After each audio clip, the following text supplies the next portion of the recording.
Hey y'all. So I want to talk about a couple of phrases that I've heard recently come up within the church.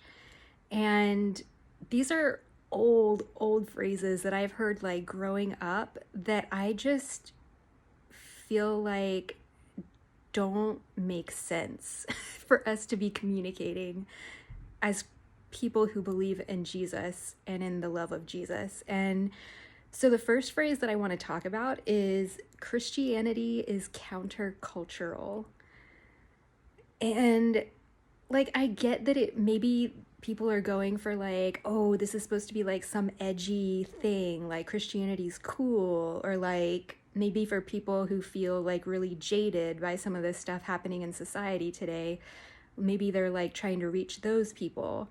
But like to me as a Christian, it gets really confusing and I'm just kind of like I'm wondering if other Christians feel this way, I guess. Like to me, like Jesus came into our culture and like culture incorporates so many things like music, dance, food, like history, all these different elements. And to me, to say that Christianity is countercultural communicates that Christianity is against those things or even against people that take part in culture. And I don't think that that's what people mean when they're trying to communicate it. Maybe it does. I think if that is the case, then maybe we really need to look at Jesus in the example that he set, because I feel like the things that Jesus did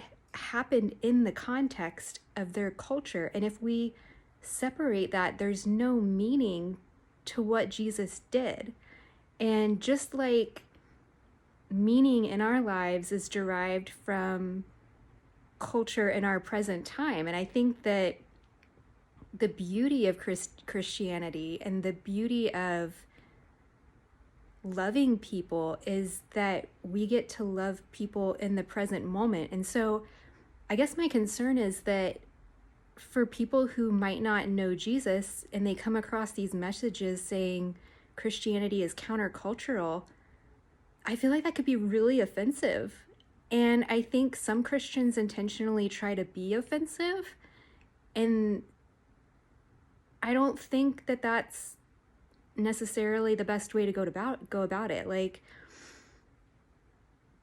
in Proverbs, it talks about words being gracious so that people can digest them, to paraphrase it. And the Bible talks about being winsome. And I don't mean that in a manipulative way. I definitely think we don't need to be manipulative. And I guess like my fear is that people are gonna lose Jesus in this kind of provocative, propaganda-ish message. Like people need Jesus, and Jesus served people within the context of their culture because that was what was meaningful for them. So I don't know, I feel like I'm kind of going in circles on this, but like, I don't know, what are your thoughts on this? Like, I feel like the better way to communicate maybe is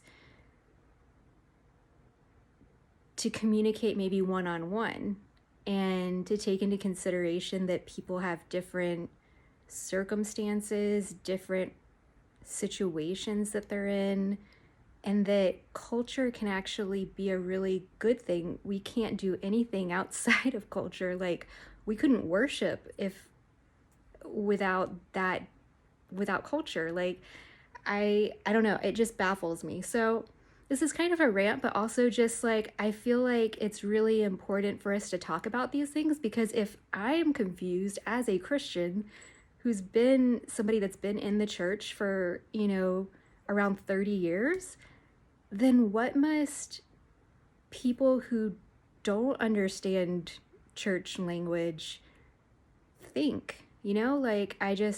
That's my thought. So I don't know. I would love to hear your thoughts, if you agree or disagree, if you think that I'm just like thinking way too hard about this. But yeah, like, or if you have other like phrases that you've heard in the church that like you just don't understand. I would be really interested to hear that. And I'm going to make one other video, at least for now, about another phrase that I heard recently that's just like really bothering me. So anyways, hopefully this is like maybe helpful for somebody.